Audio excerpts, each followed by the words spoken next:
What's going on, everybody? Welcome back to the video game basement. We've got a great video coming your way today, guys. As you saw from the title, we're going to be ranking all of the guns from Modern Warfare 2. Now, I should clarify, when I say all of the guns, we're going to be doing primaries only today. So I know some of you will be disappointed because there's some legendary secondaries in this game, whether it's the SPAS 12, the AA-12, the Model 1887s, and even some of the pistols, machine pistols. I know those things are the stuff of lore at this point, so we'll see. Maybe if you guys enjoy the video, we can always do a follow-up one on the secondaries, but for today we're going to be looking at primaries only.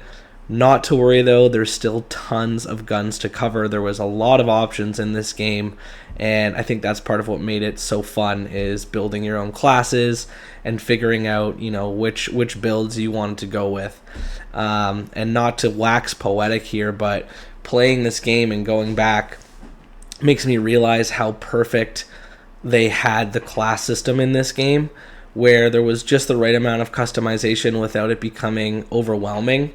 And I think in the more modern games, the more modern COD games that I've played, I wonder if maybe they've taken it a little too far, where, we're not just looking at attachments, but we're customizing individual components of the guns, the stocks, the barrels, these types of mods. And honestly, it gets a little bit much, at least in my opinion. So it's been a really refreshing thing to go back and play, this original MW2 and feel that nice balance of, yeah, I can customize, but I'm not building a gun from scratch and spending 45 minutes before I've even hopped in a lobby. So anyway, enough of my old man yelling at sky. Let's jump into today's video. I hope you guys love it, and let me know in the comments what you think about my rankings. Was I way off? Did I nail it?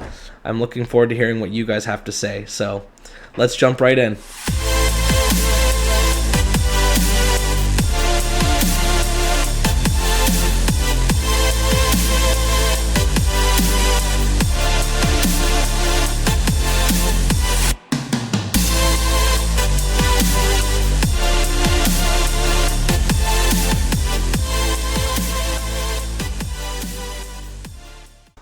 Okay, so we're going to start with the submachine guns today, because this is one of the most popular categories in this game, and it is, I think, what some of these guns are what this game is remembered most fondly for. And I think there's one in particular that you guys know I'm thinking about and you're thinking about too. But before we jump into the submachine guns, I just want to explain a couple things about what my methods were for this. So first of all, I didn't use all of these guns when I played the game, and so I had to go back and use them to film this video and get a feel for them. So all of the gameplay in the video is mine, as is always the case with my videos. Second of all, I had to find a way to level the playing field, and I really wanted to get a sense of the guns in their base form, because obviously perks in this game make a big difference, and so do attachments. So all of the guns that are reviewed were equipped with the same perks and the same attachments across the category. So for all of the submachine guns, they were equipped with silencers. Now I know that that's going to nerf the damage a little bit, but I think the pros outweigh the cons in that, in terms of the recoil control with the submachine guns. So all the SMGs had silencers, all of the assault rifles had red dot sights, all of the snipers had FMJ, and light machine guns are all going to automatically get put into B tier, because I never used them and I don't like them, and I did not want to pretend to have strong feelings on them. So sorry to disappoint you guys, but light machine guns are kind of getting skipped over in this game. But if you're a huge light machine gun fan, please put a comment below. Tell me how egregiously wrong I am for leaving them out. Okay, so jumping in with the MP5K for our submachine guns, the first gun that you unlock when you get created class, I think this is a good gun overall. I think it has a great rate of fire, and it really excels in those, close quarters combat environments where you've got a couple enemies bunched together. It's really easy to transfer from one to another, and if you can control your fire rate a little bit and be, use a little bit of bullet discipline, it's definitely good for a multi-killer too. I think it is pretty much limited to being a close quarters gun. It doesn't have any of that medium to long range capability, and the other drawback is it has a very small clip size, which or at least it goes through its magazines pretty quickly with the rate of fire. So the drawback there is obvious. You have to reload a lot more frequently with this gun, and it's not great in those prolonged fights. So I think it's a very good gun for a starting gun. It's well balanced, but it definitely isn't an upper tier gun. It's not something that I would go out of my way to equip once I had all of the weapons unlocked. So starting off with the MP5K, it's just going to go into B tier. Just a solid overall, but nothing great. Alright, if I'm going to use a car analogy here, if the MP5K is, your Honda Civic, gets the job done, but nothing incredible, the UMP, the UMP45 is, a Rolls-Royce Phantom. I mean, this was the gun. I think if you asked 100 people who played MW2 in its heyday, what gun is the most iconic or synonymous with this game, it has to be the UMP45. And that's not, taking apart the fact that it's sort of got that nostalgia factor to it. It's that legendary for a reason. This gun was insanely good. Like, you could use this if you were, especially had good aim control. You could use this from across the map sometimes. It had a really tight dispersion, great power, a couple bullets from close range, even with silencer, and you're taking a guy down. And I think we all had a UMP silence or red dot with SPAS 12 class. It was just the ultimate OP combo. There's no question about this one, you guys. We're in the S tier. UMP45, our first S tier of the day. No questions asked. Alright, moving on to the Vector. Probably, I think, the most accurate submachine gun in the game. It is like an absolute laser beam. It has a pretty big clip because it does have a really high rate of fire, but unlike the MP5K, it will hold its recoil pretty tightly. So this is a really forgiving gun, especially for people who, struggle with that recoil control. Obviously, they have to nerf it in some way, so it does leave a little bit to be desired in terms of the stopping power, but this gun, if you can place your shots, well, it can be pretty effective, and it does have a larger clip, so it's not as susceptible to those, quick reloads as the MP5K.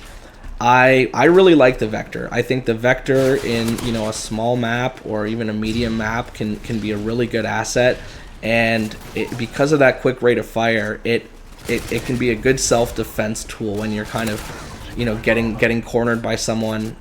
It can help you get out of a jam. So for me, the Vector is a great gun. It doesn't top into that legendary category like the UMP45, but it's very, very good. So we're going to put the Vector in A tier. That's our first A tier of the day. The P90. Probably the most unique looking submachine gun in the game. I mean, what other gun has a transparent clip that lets you see all the bullets on top and gets loaded from the top of the gun?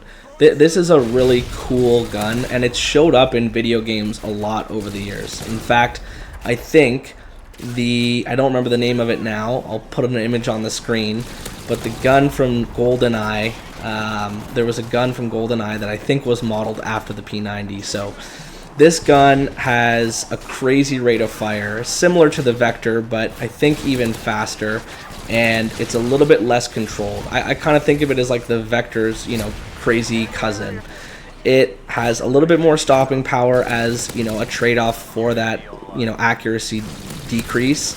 And I really like this gun. I think if you throw a silencer on it, it can be very effective at medium range. It has an awesome sound also. Like let's listen. Nice, right? So it's a great gun in a lot of respects, and I would use this gun. I still do. I didn't even have to create a P90 class when I made the video because I had one already. So the P90 for me, it's an A tier all day. All right, another COD 4 callback with the Mini Uzi. Now, this gun is a very specific gun. You know, if you're playing, you know, a shipment or a rust, the Mini Uzi is a viable choice.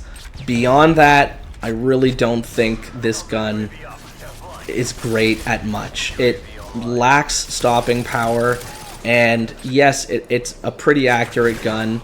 It doesn't have too much recoil, but it really doesn't have a lot of power, and it's not a huge clip. So to me, the Mini Uzi is just, it's just okay. I think it's not very remarkable to me. I don't remember a lot about this gun. You know, I don't have any crazy memories or anything like that. And again, you know, if you guys feel differently, I want to hear about it in the comments. But the Mini Uzi to me just kind of screams B tier. It's just okay. You know, it's serviceable, but it's not anything to write home about. All right, starting off strong, we have the M4A1. Now this gun, the way I like to describe this gun is like vanilla ice cream. It's a very solid gun. You know, it's not going to lead you astray at all.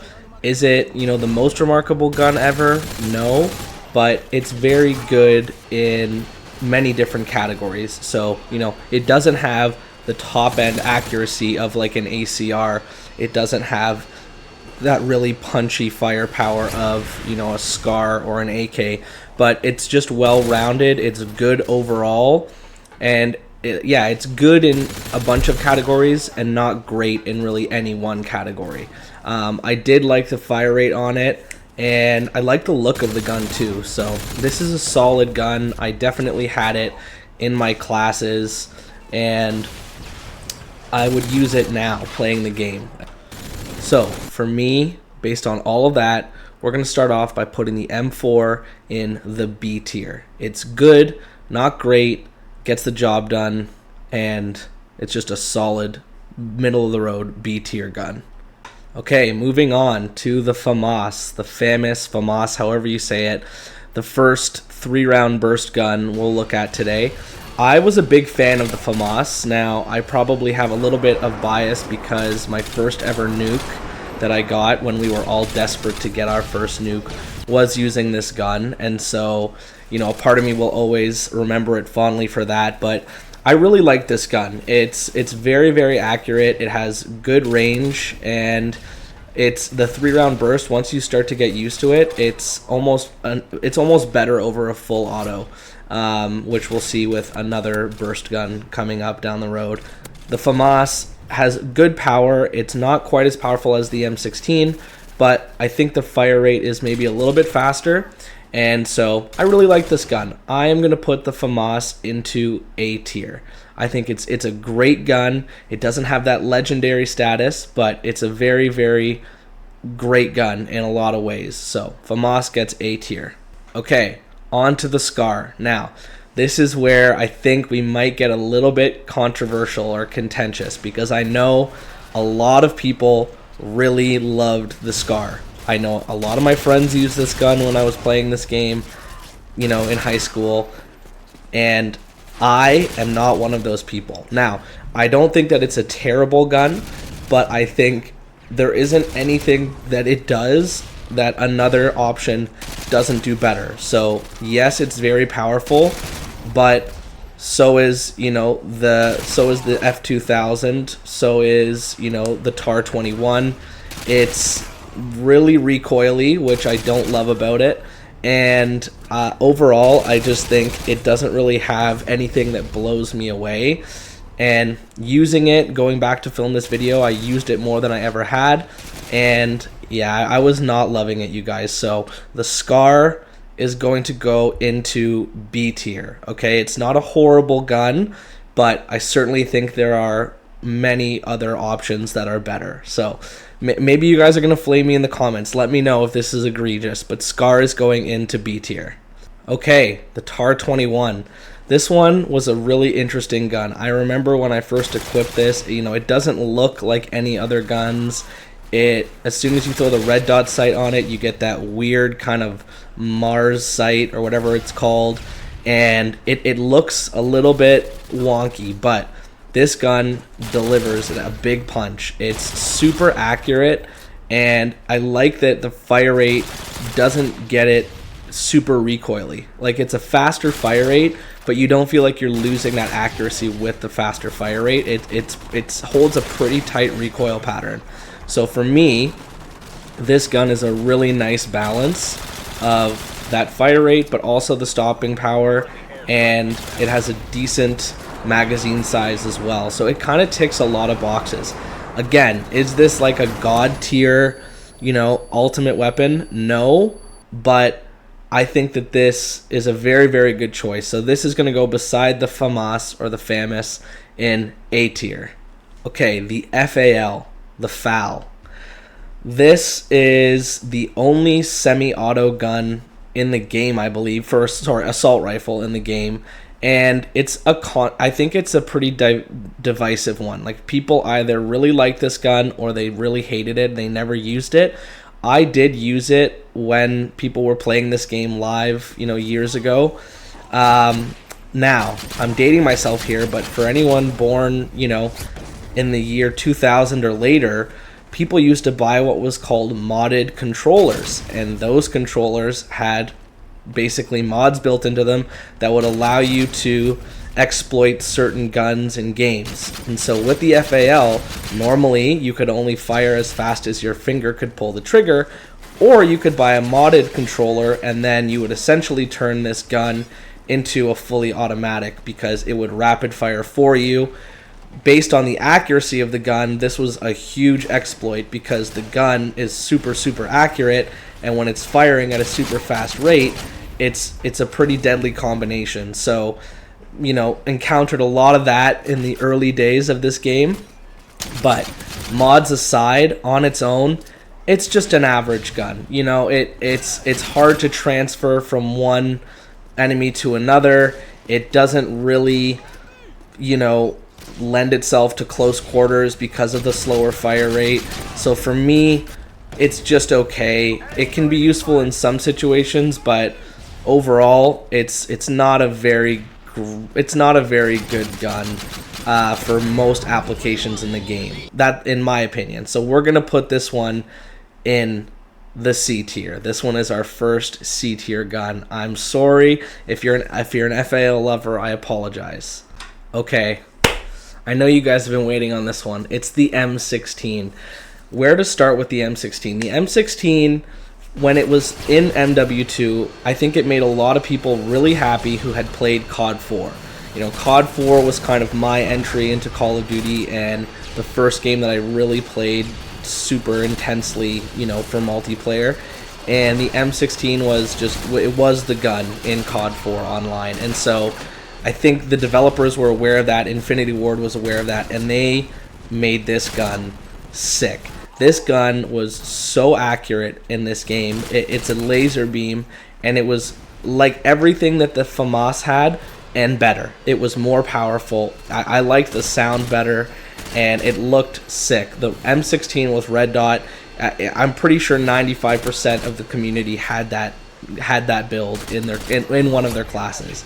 So, I think you guys know where I'm going with this. There's nowhere else the M16 could go but S tier. This one is absolutely one of the iconic guns of this game, and it was so OP.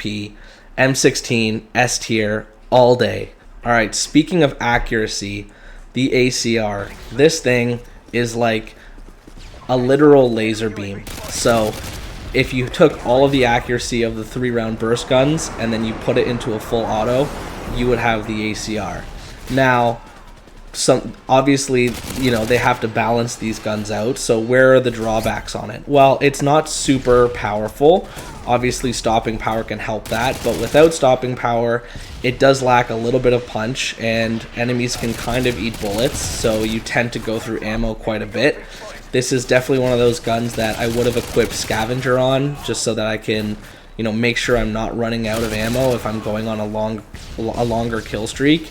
But I think the trade-off for the accuracy, especially at long range, it definitely makes it worth it. Like, the ACR is something I always had equipped, and like I said, with stopping power, with that extra little punch, it can be a really, really deadly gun. So for me, the ACR is no doubt in that upper echelon, but not quite, legendary. ACR is going in A tier.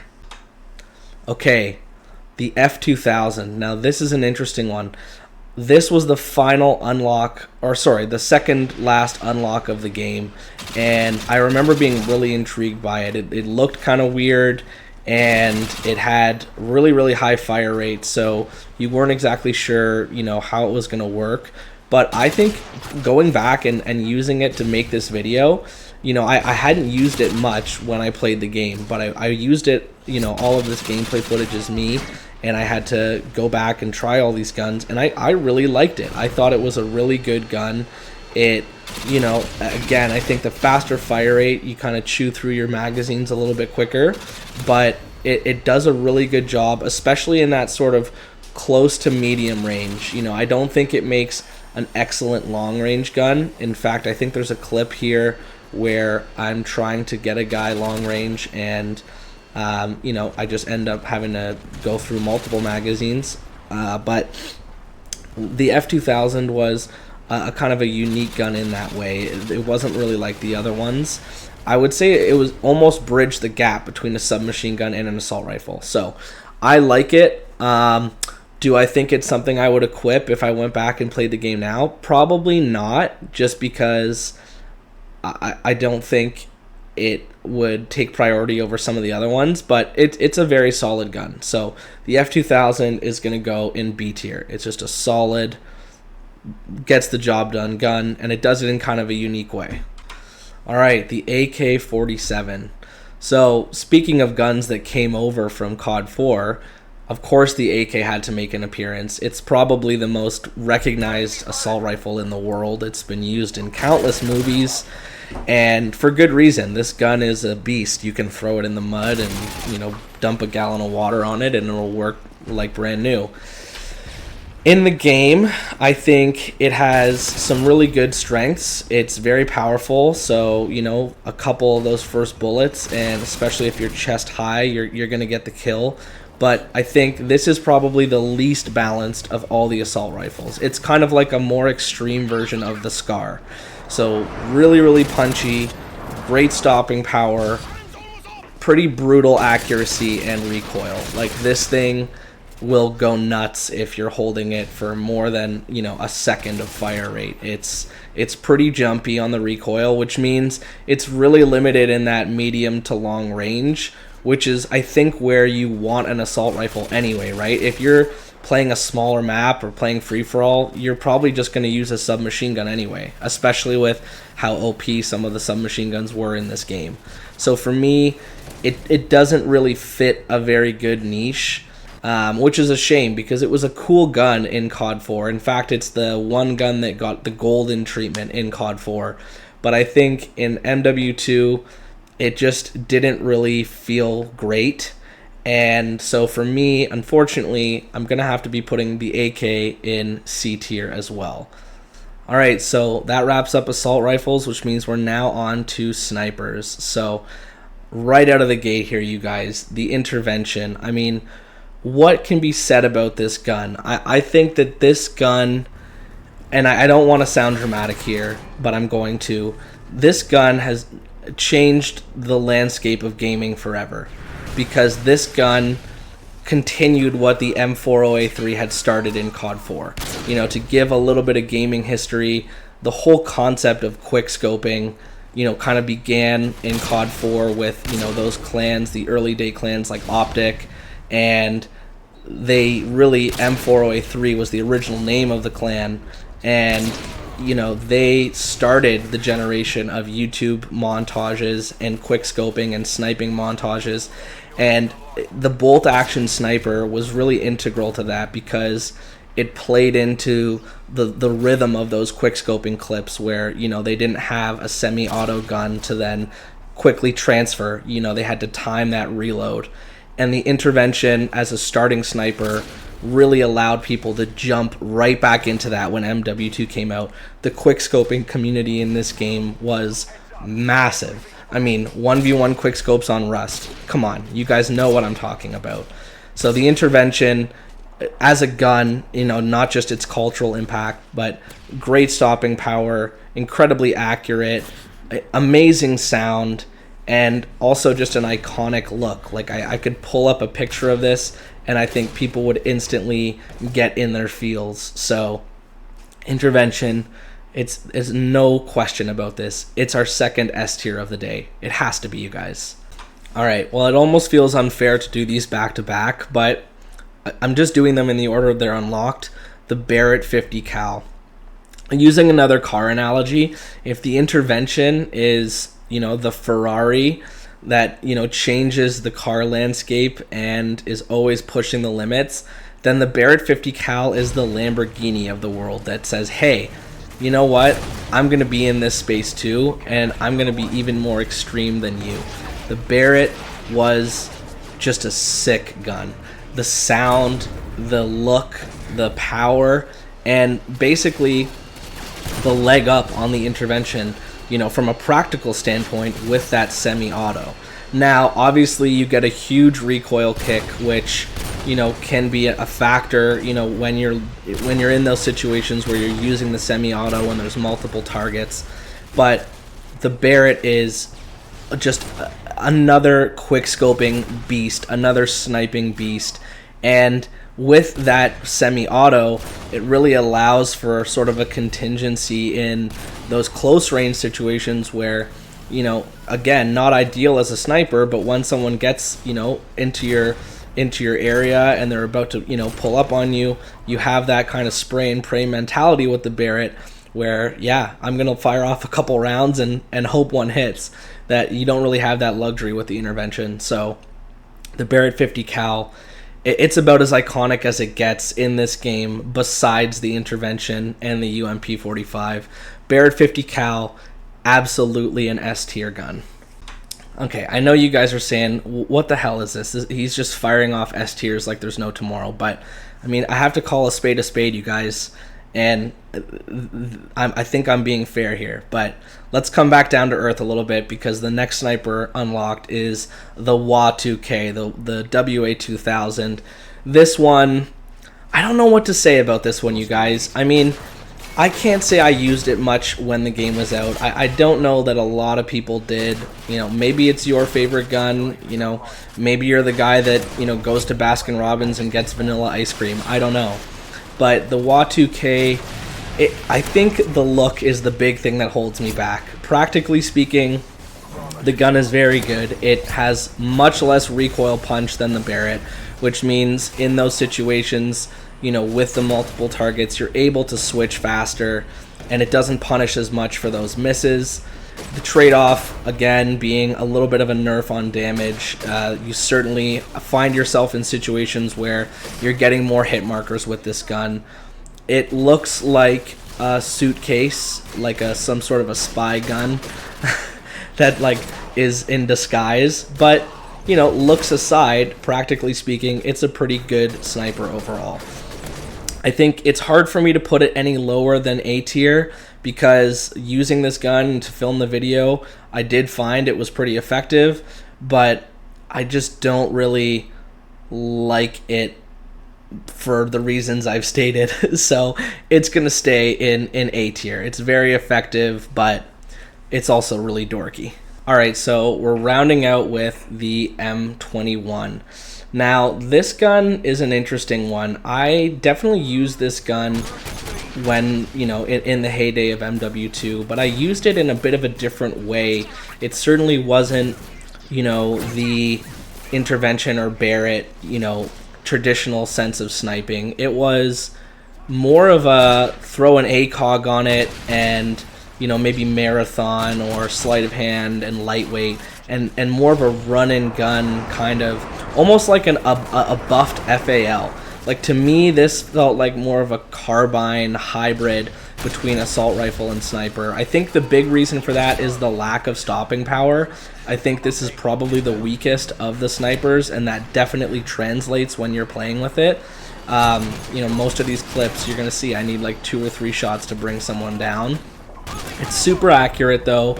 and the sound is nice. So I think, you know, it's an average gun, but again, if you're equipping a sniper, I think you probably go with the first 3 over this one. So unfortunately, the M21 is going to be a B tier as well. Alright, you guys, well, that is my ranking. Take a final look here. This is the tier list that we've made. And I know I skipped over the LMGs, and again, I apologize. You know, I can't say I remember anyone being overly passionate about any of the light machine guns. To me, they all kind of do the same thing. I used the AUG a little bit and the RPD, so off the cuff here, we can say those are B tier and the other ones are C, but ultimately wasn't really something I felt I could do justice to. Besides that, what do you guys think of the rankings? You know, did I hit this on the head? What would you change? You know, that's what I want to hear in the comments. What's one thing I got wrong? And let me know. You know, did I miss an S tier? I mean, do I have something in S tier that doesn't deserve to be there? I really want to hear your guys' thoughts. I know I sound like a broken record, but the engagement is something I really love and I look forward to. So let me know, guys. I really hope you enjoyed today's video. I had so much fun making it, and I can't wait to be doing more MW2 content. I know there's a ton of you out there like me that love this game and really had so many good years in it with your buddies online. So thanks again for watching. Drop a comment, drop a like if you feel like it, and if you haven't already, please subscribe. I'm trying to get those numbers up, and there's more great content like this that's coming out, you know, every week. So take care of yourselves, and until next time, love you guys.